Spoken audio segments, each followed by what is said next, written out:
این ویدیو اصلا موشکافی یا بررسی کمیک یا فلانی نیست و فقط میگیم که آقا یه همچین اتفاقی توی این سریال افتاد. لازم به ذکره که توی فصل سوم قسمت اول واتیف انیمیشن قدیمی رو به ما نشون میدن که اعضای اصلی اونجرز رو معرفی میکنه و میگه واه اینا چقدر خفنن و کارشون عالیه و کم کم دارن اونجرز رباتی رو وارد قضیه میکنن. از کارتون قدیمی دخترک بیرون میاییم و متوجه میشیم که یک تایتان عظیم الجثه در حال راه رفتن توی بیرونه و کل شهر رو به لرزه انداخته. دقیقاً همینجاست که اوپنینگ واتیف شروع میشه و واچر برامون زرزر میکنه. بعد از اون با صحنه مواجه میشیم که توی این دنیا سم به جای استیو راجرز و بروس بنر به جای سمه. طولی نمیکشه و با هم دیگه داشی میشن و طرح رفاقت با هم دیگه میبندن. حالا که دیگه بروس داشی سم شده، سم اونو به جلسه‌های مشاوره میبره و سعی میکنه درمانش کنه. توی یکی از این دیت‌های دوستانه با هم دیگه سواری قایق میشن و توی اتفاقی بنر آسیب میبینه و خب حال که درونش هم فعال میشه و فلنگو میبنده و میره. بعد از اینکه بنر به حالت اولش برمیگرده سعی میکنه توی آزمایشگاهش هالک رو از خودش جدا کنه و واسه این کار گامای بیشتری رو خودش تزریق میکنه و این گامای بیش از حد هالک رو به دو طرف تقسیم میکنه. بروس بنر که سعی داشت هالک رو از خودش جدا کنه، حالا یک هیولای وحشتناک به اسم کایجو رو آورد توی میدون شهر و لرزه به تن اعضای شهر انداخت. در همین حال انتقامجویان اصلی دست به کار شدن و میخواستن با کایجو بجنگن. واسه همین هالک باسترهای غول پیکری رو ساختن تا با کایجو مبارزه کنن، اما متاسفانه دست آخر اونجرز اصلی که خیلی بهشون عشق می‌ورزیم نابود شدن و رفتن توی قبر. تا زمانهای زیادی به مدت 10 سال همه فکر می‌کردن اون هیولای کایجو از بین رفته، اما بعد از 10 سال نشونه‌های همون کایجو دوباره پیدا شد. این بار که دیگه انتقامجویان اصلی نیستن، سم ویلسون، کاپیتان رمبو و باکی عهدهدار این سابکان جدیدن و البته فقط 3 نفرم نیستن و شوالیه ماه و شانچی و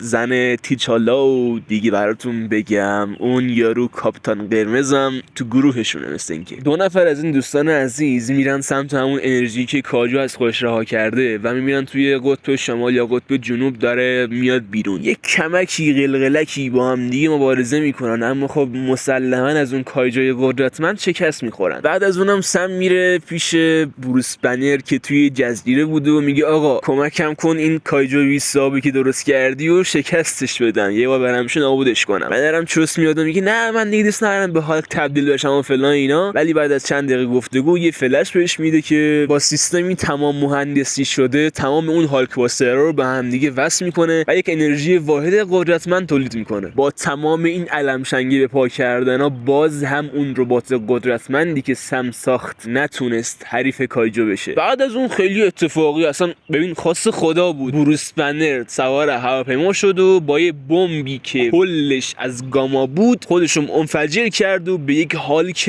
مگا تبدیل شد، مگا هالک. بعدم آقا هیچی دیگه با این کایجوی قدرتمند جنگید و خلاصه همونطور که حدس میزنید مگا هالک برنده شد و ارتش اون کایجوه رو واسه خودش جمع کرد. بعد از اونم رفت توی غار خودش و با اون ارتشش تا آخر عمرش یک جا موند و از دوستا و شهرش فاصله گرفت. فصل 3 قسمت 2 که یکی از خفن‌ترین قسمت‌های سریال واتیفه. توی این دنیا هاوارد استارک پدر تونی استارک در کنار ساختن اسلحه‌های جنگی به صنعت سینما و هالیوود نفوذ کرده و با جادوگر قدرتمندی به اسم آگاتا هارکنس طرح رفاقت بسته و با هم دیگه دارن فیلم درست میکنن. همونطور که میدونید آگاتا بدون دلیل وارد هیچ پروسه‌ای نمیشه که واسش سود نداشته باشه. آگاتایی که ما توی این سریال واتیف میبینیم قدرت تمامی اترنالزهای موجود توی این زمین رو بجز یکیشون جذب کرده و وقتی کارش تموم شد میخواد کار وحشتناکی انجام بده. اون قصد داره سلستیالی که در عمق زمین نهفته است رو از انرژی تخلیه کنه که در اون صورت آگاتا به یه موجود فوق کیهانی تبدیل میشه. اوپنینگ واتیف تموم میشه و متوجه میشیم کینگو آخرین اترنال در حال رسیدن به هالیووده و تمایل داره توی فیلم جدید استارک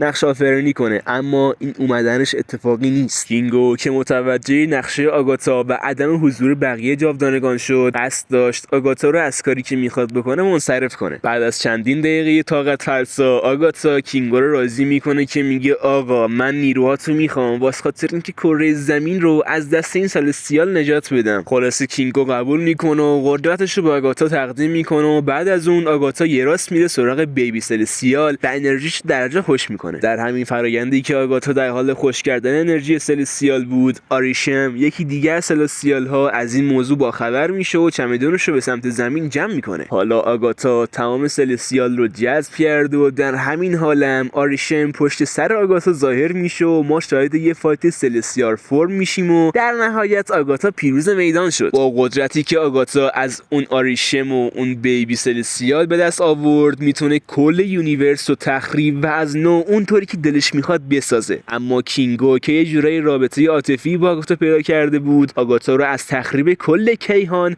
منصرف میکنه. در حال حاضر آگاتا قدرت 2 سلستیال خفن رو جذب کرده و این موضوع سلستیال های دیگر رو به شدت ناراحت و عصبانی کرده و خب همینجاست که این قسمت با پایان باز تموم میشه. قسمت سوم واتیف داستانی رو روایت میکنه که میگه آقا چی میشد اگه سرباز زمستان یا همون باکی استارک و ماریو استارک رو به قتل نرسونده بود. اوپنینگ واتیف شروع و خب در جام تموم میشه. ولی این سوال رو از خودتون بپرسید که چی شد که باکی اونا رو نکشت؟ قضیه اینطوریه که محافظ سرخ رو میخواستن از کار برکنارش کنن، ولی این خواسته خودش نبود و اصلا دوست نداشت تن به ذلت بده. واسه همین پرونده آینده سرباز زمستان رو دزدید و از موقعیت مکانی مأموریت باخبر شد و به سرعت جلوی باکی سبز و مانع کشته شدن پدر و مادر تونی استارک شد. در همین حال مأموریتشون لو رفت و پلیسای محلی عین مور و ملخ به طرفشون حرکت کردن. سرباز زمستان و محافظ سرخ 2 پا داشتن و 2 پا دیگه هم قرض گرفتن و پا به فرار گذاشتن. باکی که در اون زمان تحت تاثیر شستشوی مغزی قرار گرفته بود به مأمور ارشدش گزارش داد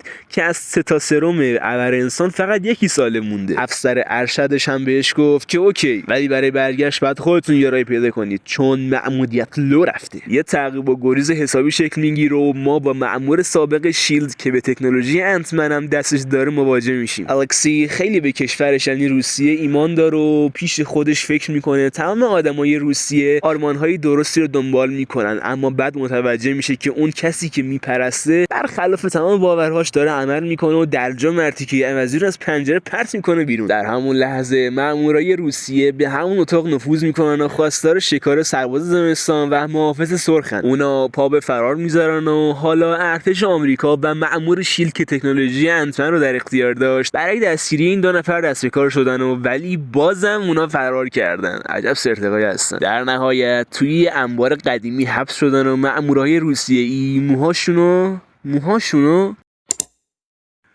و در نهایت اونا توی یه انبار قدیمی حبس شدن و مأمورای روسیه‌ای محاصرهشون کردن و حتی یکی از مأمورای ارشد هم سعی کرد با شستشوی مغزی دوباره باکی رو در اختیار خودشون بگیره، اما موفق نشد و اون 2 نفر با مبارزه جون خودشون رو نجات دادن و بعد از ماها باکی زیر نظر روسیه دستگیر و الکسی تونست با هویت جعلی توی آمریکا یه کار پیدا کنه. بعد از مدتی مأمور چیز الکسی رو پیدا میکنه و به همکاری دعوتش میکنه. الکسی هم که از خودش بود دوباره به محافظ سرخ تبدیل و در سالهای بعد به تیم اونجرز ملحق میشه. قسمت 4 واتیف یکی از عجیب ترین و پر کاراکتر ترین قسمت های این فصل و ارزش 30 دقیقه زمان رو داره. جدی میگم. اما اگه دوست داری توی مدت زمان کمی واتیف رو تموم کنی این ویدیو مال خودته. دارک تر از این نداریم آقا. به نظرتون سکس یه اردک و انسان چی عذاب در میاد؟ اصلا پشمام باورم نمیشه. تخمی که توش یه انسانه. با پا به دنیا گذاشتن اون تخم انگار انرژی کیهانی طوری وارد چرخه یونیورس شده و همه از جمله گرند مستر، یغماگران، نیک فیوری، استاد جادوی سیاه، الفای سیاه، خدایان المپ، اهالی یوتنهایم، ارتش تانوس و حتی خود تانوس هم از این ماجرا با خبر شد. یعنی طوری بود که تانوس گفت امیدوارم سنگا رو پیدا کرده باشین. سنگای ابدیات کجان؟ ولی بعد که 2000ش افتاد گفت منو به خاطر یه تخم مرغ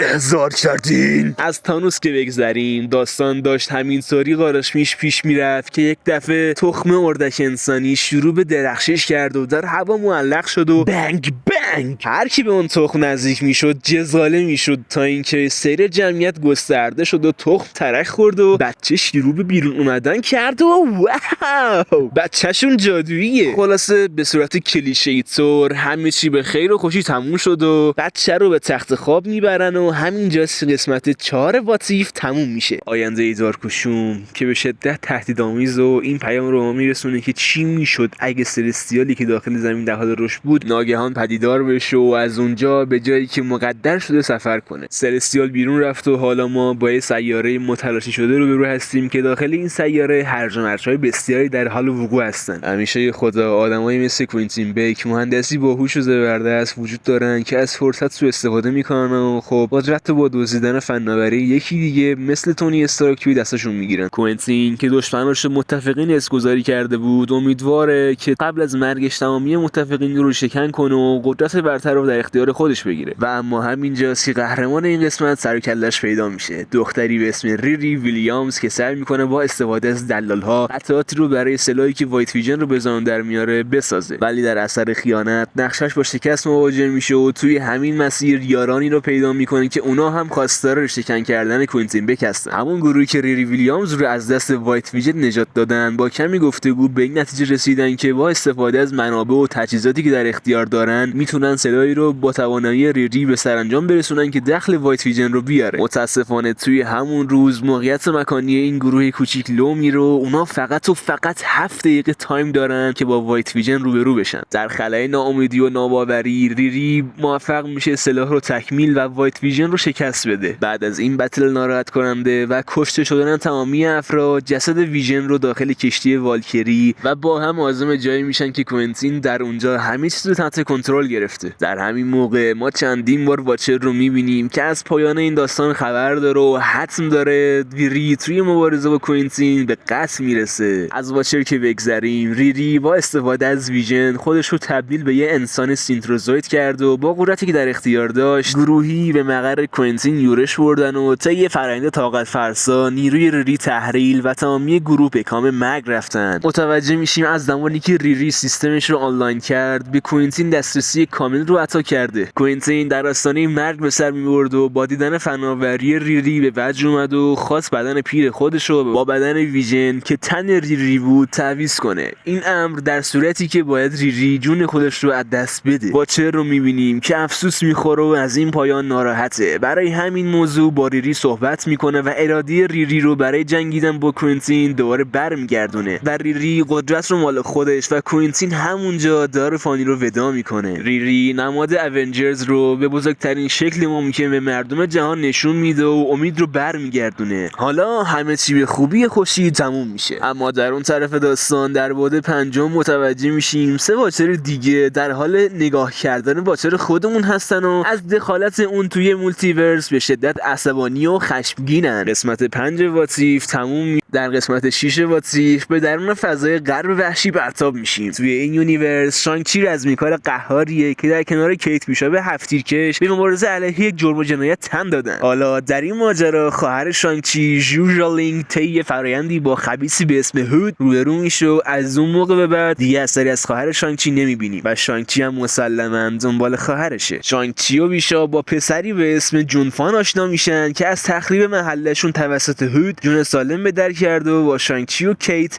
همراه میشه. خلاصه سوار قطاری میشن که از فناوری استارک پشتیبانی میکنه و داخل اون قطار هزاران سرباز هیپنوتیزم شده وجود داره که برای پیشکش شدن به هود آماده‌اند. کسایی که داخل قطار بودن از وجود اون 3 نفر با خبر میشن و شانگ-چی و بیشاپ رو برای هود نگه میدارن و افرادی هم قصد دارن اون بچه یعنی جونفان رو به قتل برسونن. جونفان به بالای قطار فرار میکنه اما بازم افراد هود جلوش رو میگیرن و میخوان از قطار پرتش کنن. همینجاست که واچر احساس مسئولیت میکنه و با دخالتش جون اون بچه رو نجات میده. قطار به مقصد میرسه و ما شاهد چندین فایت جذاب از هود و شانگ-چی هستیم. شانگ-چی متوجه میشه خواهرش در گذشته هود رو نابود و قدرت‌هاشو ازش گرفته. شانگ-چی جلوی هود جدید کم میاره. جونفان که از صدق سریع واچر زنده مونده بود زنگوله قطار رو به صدا در میاره. مردمی که داخل قطار هستن از جمله بیشاپ رو از هیپنوتیزم بودن در میاره. شانگ-چی که هنوزم به خواهرش باور داره دست از مبارزه میکشه اما هود خواستار مرگ شانگ-چیه. واسه خاطر همین تیزیش رو تا میخواد به گردن شانگ-چی نزدیک کنه بیشاپ چندین گلوله پی در پی حرومش میکنه و هم هود و هم ژیالینگ رو میکشه. کیت از شانگ-چی واسایی میکنه اما شانگ-چی میگه اصلا خودت رو مقصر ندون و مقصر اصلی هود بود. و با تموم شدن این داستان واچر به ما میگه عجب یه قصه دیگه هم تموم شد، ولی خودمونیم و میتونست بدتر باشه، که ناگهان 3 واچر دیگه پشت سری ظاهر شدن و واچر خودمون رو محکوم به دخالت در دنیاهای موازی کردن و محکم به دیوارهای بعد 5 کوبوندنش، که در همین لحظه 3 قطعه از همون دیوار به دنیای ناشناخته سقوط کرد و دیگه این قسمت هم تموم شد. I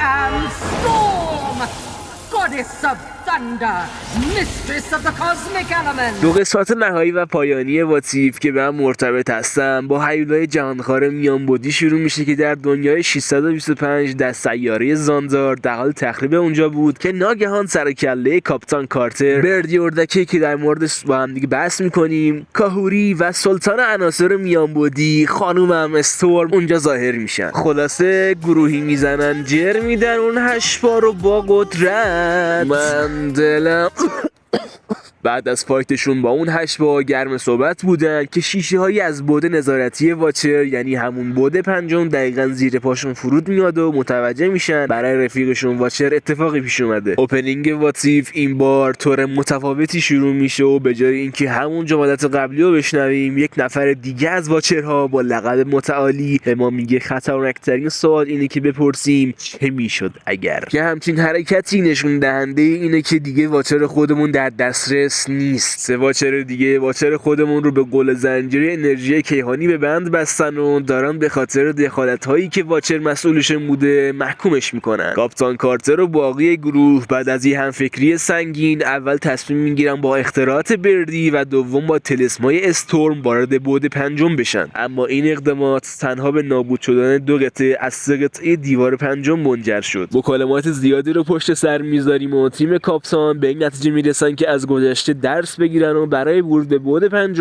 باید دست به گریبان اولتران بشن که 6 سنگ ابدیت در اختیار داره. کاپیتان کارتر شهامت و شجاعت زیادی رو به خرج میده و تنها قصد داره نقشش رو عملی کنه. کارتر به سمت اون اولتران حرکت و ازش درخواست کمک میکنه. همینجا سکانس کات میخوره و تازه تیم متوجه میشه کارتر تنها به ملاقات یک ورژن از کسی رفته که یک زمانی بزرگترین تهدید مولتیورس محسوب میشد. و لابلای این سکانسا به این حقیقت پی میبریم که بردی همون بچه‌ایه که توی قسمت 4 حاصل سکس یه انسان اردک بود که خدا رو شکر قالبش به یه انسان رفته بود. خلاصه رد کارتر رو میزنن و به سپر واژگون شده کارتر میرسن. اولتران هم که همون گوشه کنارا وایساده بود بهشون توضیح میده که موجودی باستانی کارتر رو با خودش برد و طی این چندین هزار سال از مشاهده چیزایی که نابود کرده احساس پشیمونی میکنه و درخواست کمک تیم رو قبول میکنه. اولتران آخرین قطعه بعد 5 رو با خودش ادغام میکنه و تیم رو به سمت واچرها هدایت میکنه. در ادامه قسمت قبل واچر خودمون و کارتر آزاد میشن و طولی میکشه که اولتران حتی با داشتن سنگای ابدیت توسط واچر متعالی نابود میشه. تیم به همراه واچر که امید دارن میتونن در تار و پود مولتیورس مخفی بشن در کسری از ثانیه با واچرهای اعظم مواجهه و سفینه‌شون متلاشی میشه. با متلاشی شدن سفینه اونا در دنیای ناشناخته فرود میان و سعی میکنن با توانایی‌های اندک خودشون جلوی قدرتمندترین موجودات کیهان قد علم کنن، ولی نیروی کم و منطق مانع پیشرفتشون میشه. تیم در حالی داشت آخرین نفساشو سر میکشید که واچر خودمون فکری به کلش زد و به باقی تیم گفت باید سوگند واچرها رو انجام بدید و با عواقبش کنار بیایید. تیم هم قبول کرد و کلشون چندین لول هم از لحاظ قدرتی و هم از لحاظ ظاهری ارتقا پیدا کردن. بعد از قدرت گرفتن تیم بالاخره خونه واچر خودمون به جوش میاد و گفت من اوباتو هستم. آقا اینقدر به من نگید واچر رو، کیر سیاه هم دهنتون رو.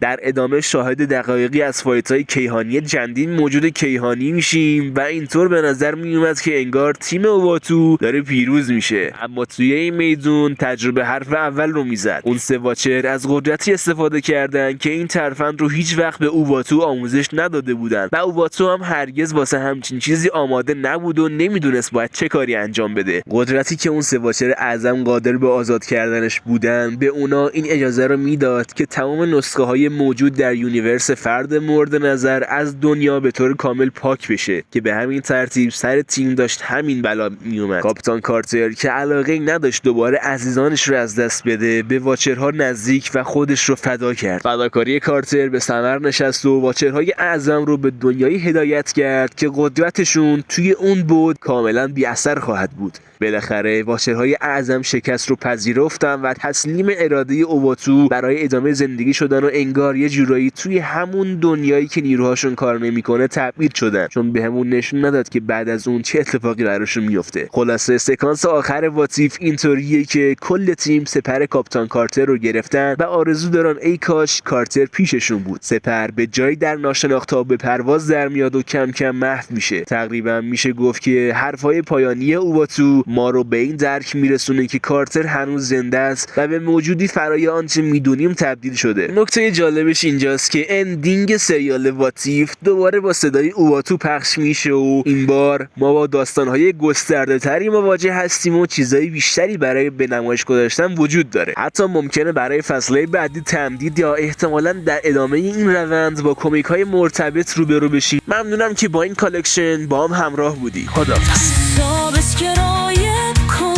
بزن زنگ